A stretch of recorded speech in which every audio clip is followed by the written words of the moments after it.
महाभारत काल में लगभग 5,500 वर्ष पहले एक महान आत्मा का अवतरण हुआ जिसे हम भीम पौत्र बर्बरीक के नाम से जानते हैं। महिसागर संगम स्थित गुप्त क्षेत्र में नवदुर्गाओं की सात्विक और निष्काम तपस्या कर बर्बरीक ने दिव्य बल और 3 तीर व धनुष प्राप्त किए। कुछ वर्ष उपरांत कुरुक्षेत्र में उपलब्ध नामक स्थान पर युद्ध के लिए कौरव और पांडवों की सेनाएं एकत्रित हुई। युद्ध का शंखनाद होने ही वाला था कि यह वृतांत बर्बरीक को ज्ञात हुआ और उन्होंने माता का आशीर्वाद ले युद्धभूमि की तरफ प्रस्थान किया।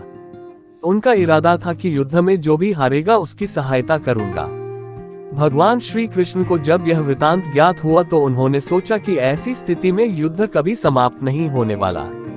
अतः उन्होंने ब्राह्मण का वेश धारण कर बर्बरीक का मार्ग रोककर उनसे पूछा कि आप कहाँ प्रस्थान कर रहे हैं।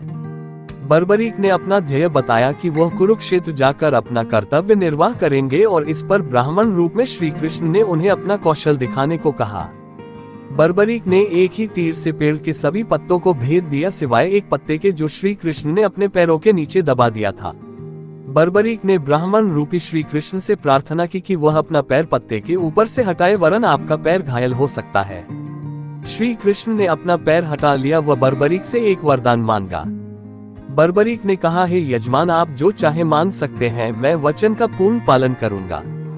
ब्राह्मण रूपी श्री कृष्ण ने शीश दान मांगा। ये सुनकर बर्बरीक तनिक भी विचलित नहीं हुए, परंतु उन्होंने श्री कृष्ण को अपने वास्तविक रूप में दर्शन देने की बात की, क्योंकि कोई भी साधारण व्यक्ति ये दान नहीं मांग सकता। तब श्री कृष्ण अपने वास्तविक रूप में प्रकट हुए। उन्होंने महाबली, त्यागी, तपस्वी वीर बर्बरीक का मस्तक रणचंडिका को भेंट करने के लिए मांगा और साथ ही वरदान दिया कि कलयुग में तुम मेरे नाम से जाने जाओगे। मेरी ही शक्ति तुम में निहित होगी।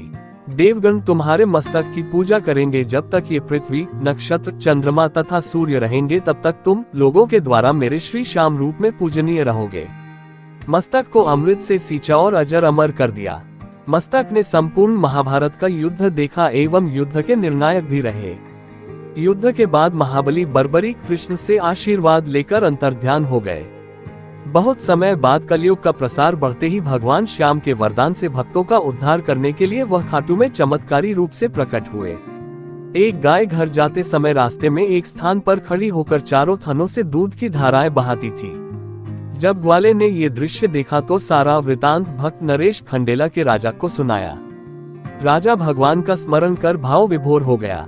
स्वप्न में भगवान श्री श्याम देव ने प्रकट होकर कहा, मैं श्याम देव हूँ। जिस स्थान पर गाय के थन से दूध निकलता है वहाँ मेरा शालिग्राम शिलारूप विग्रह है। खुदाई करके विधि विधान से प्रतिष्ठित करवा दो।